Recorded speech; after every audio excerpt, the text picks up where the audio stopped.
Imaginez, vous êtes dans une forêt à l'aube, l'air est frais, les feuilles encore perlées de rosée.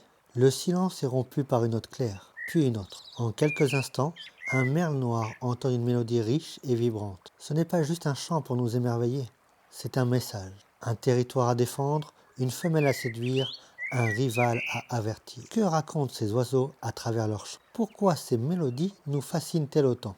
Dans cet épisode, partons ensemble pour décoder ce langage secret qui connecte la nature à nos émotions.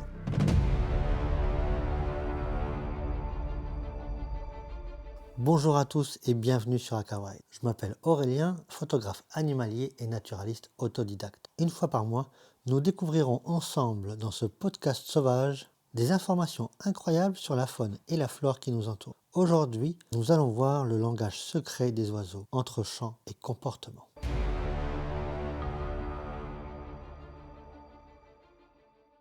La symphonie de l'aube est un spectacle quotidien. Chaque espèce d'oiseau semble attendre son tour, comme si une règle invisible organisait cette chorale. Les merles noirs, véritables solistes, ouvrent souvent la marche. Leurs mélodies sont suivies par les rouges-gorges, les mésanges, puis les pinsons. Pourquoi chantent-ils à ce moment précis de la journée? Les chercheurs pensent que l'aube est idéale pour chanter, car l'air est calme et les sons voyagent mieux. Mais il y a une autre raison. Les oiseaux ne peuvent pas chercher de nourriture efficacement dans la pénombre. Alors ils utilisent ce moment pour établir leur présence. Chanter tôt montre aussi qu'un oiseau est en pleine forme. Il a survécu à la nuit, une période critique où les prédateurs rôdent. Je me souviens d'un matin en montagne, le soleil se levait à peine et un rouge que chantait, perché sur une vieille clôture. À ses trilles insistants, on aurait cru qu'il avait un message urgent à transmettre. Et c'était peut-être le cas. Chaque chant est un cri de vie, une proclamation d'existence. Mais le chant n'est pas qu'une question de séduction. Il peut aussi être une arme défensive. Les mésanges charbonnières, par exemple, sont de véritables stratèges. Lorsqu'elles détectent un prédateur, elles émettent des cris d'alerte spécifiques. Ce qui est fascinant, c'est que ces signaux sont parfois compréhensibles par d'autres espèces. Un jour en forêt, alors que je faisais une petite billboard, j'ai observé une mésange lancer des cris courts et répétés. Quelques instants plus tard, c'est un rouge-gorge qui, à son tour, a effectué des petits cris. Puis quelques moineaux ont continué à passer l'alerte. Ce réseau d'entraide qu'on appelle parfois la mafia des petits oiseaux montre que la forêt est bien plus connectée qu'il n'y paraît. Tous ces sons sont produits grâce au syrinx, un organe unique situé à la base de leur trachée. Contrairement à nos cordes vocales, le syrinx peut générer deux sons différents simultanément. C'est ainsi que certains oiseaux, comme les moqueurs, peuvent créer des mélodies si complexes qu'elles semblent orchestrées. C'est peut-être pour cela que les oiseaux comme le merle ou le rossignol nous touchent tant. Leur maîtrise du son évoque presque un talent humain, mais eux, ils chantent pour survivre. Certains oiseaux ne se contentent d'ailleurs pas de chanter. Ils imitent. Les perroquets, bien sûr, sont célèbres pour cela. Mais ils ne sont pas les seuls. En Australie, les oiseaux lyres reproduisent non seulement les chants d'autres oiseaux, mais aussi des sons artificiels, comme des scies ou des appareils photo.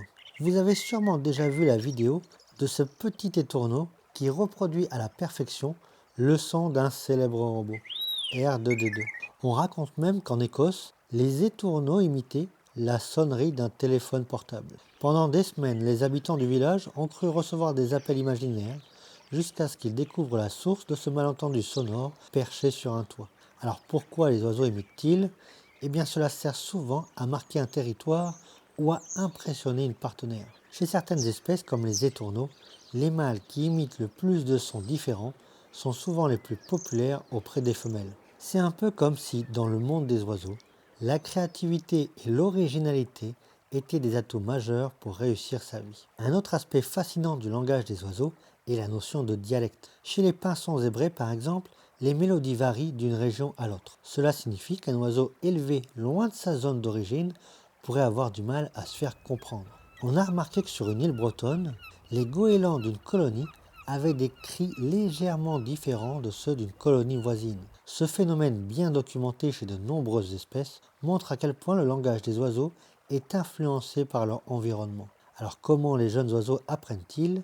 Eh bien chez certaines espèces, les jeunes apprennent en imitant les adultes, mais uniquement pendant une période critique de leur développement. Passé ce délai, leur chant reste figé. Cela explique pourquoi un chardonneret élevé en captivité aura souvent un chant très simplifié. Et en même temps, d'autres espèces continuent à enrichir leur langage tout au long de leur vie. Mais au-delà de leur fonction biologique, Pourquoi ces chants nous émeuvent-ils autant?